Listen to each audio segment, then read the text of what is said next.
ನಮಸ್ಕಾರ ಸ್ನೇಹಿತರೆ, ಎಲ್ಲರೂ ಹೇಗಿದ್ದೀರಾ? ಎಲ್ಲರೂ ಆರೋಗ್ಯವಾಗಿದ್ದೀರಾ ಅಂದ್ಕೊಂಡಿದ್ದೀನಿ. ಬನ್ನಿ, ಇವತ್ತು ಬಾಯಿ ರುಚಿ ಹೆಚ್ಚಿಸುವ ಮಾವಿನಕಾಯಿಯ ಚಟ್ನಿಯನ್ನು ಕೆಲವು ಪದಾರ್ಥಗಳನ್ನು ಉಪಯೋಗಿಸಿ ಮಾಡಿ ತೋರಿಸ್ತಾ ಇದ್ದೀನಿ.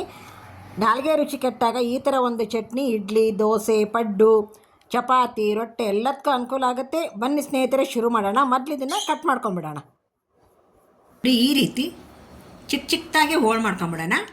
ಇದಕ್ಕೆ ಕೆಲವೊಂದು ಪದಾರ್ಥನ ಹಾಕ್ತೀನಿ. ಏನೇನು ಹಾಕ್ತೀನಿ ಅಂತ ನಿಮಗೆ ತೋರಿಸಿ ಚಟ್ನಿ ಮಾಡಿಬಿಡ್ತೀನಿ.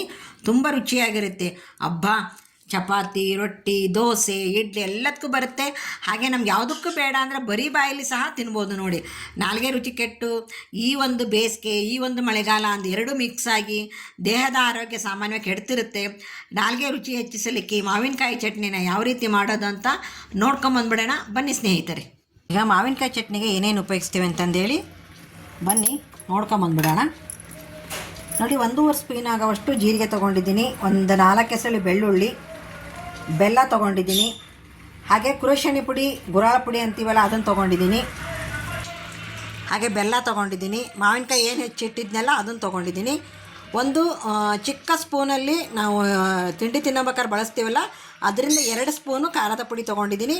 ನಿಮಗೆ ಖಾರ ಹೆಚ್ಚಿಗೆ ಬೇಕಾತಪ್ಪ ಅಂತಂದರೆ ಇನ್ನೊಂದು ಸ್ಪೂನ ತೊಗೋಬೋದು. ರುಚಿಗೆ ತಕ್ಕಷ್ಟು ಉಪ್ಪು ತೊಗೊಂಡಿದ್ದೀನಿ, ಕರಿಬೇವು ತೊಗೊಂಡಿದ್ದೀನಿ. ನಿಮ್ಮಲ್ಲಿ ಕೊತ್ತಂಬರಿ ಅವೈಲೇಬಲ್ ಇದ್ದರೆ ಕೊತ್ತಂಬರಿ ಉಪಯೋಗಿಸಲೇಬೇಕು. ಇದಕ್ಕೆ ಕೊತ್ತಂಬರಿ ಇಲ್ಲ, ಸಿಗಲಿಲ್ಲ ನನಗಿಲ್ಲಿ, ಅದಕ್ಕೋಸ್ಕರ ಕೊತ್ತಂಬರಿನ ಹಾಕಿಲ್ಲ. ದಯವಿಟ್ಟು ಕೊತ್ತಂಬರಿನ ಹಾಕ್ಕೊಳ್ಳಿ. ನೋಡಿದ್ರಲ್ಲ ಎಷ್ಟು ಪದಾರ್ಥ ಹಾಕಿದ್ದೀನಿ ಅಂದ್ಕೊಂಡು ಹೇಳಿ.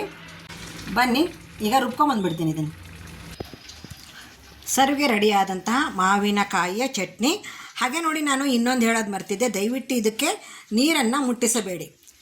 ನೀರು ಮುಟ್ಟಿಸ್ತಾನೆ ಹಾಗೆ ಇಟ್ಕೊಂಡ್ರೆ, ಫ್ರಿಜ್ನಲ್ಲಿ ಇಟ್ಕೊಂಡ್ರೆ ಸುಮಾರು ಒಂದು 8 ದಿವಸ ತನಕ ನಾವು ತಿನ್ಬೋದು. ನೋಡಿ, ಬನ್ನಿ ಸ್ನೇಹಿತರೆ, ಮಾವಿನಕಾಯಿ ಚಟ್ನಿಯನ್ನು ಸವಿಯುತ್ತಾ ಸಬ್ಸ್ಕ್ರೈಬ್ ಮಾಡೋಣ.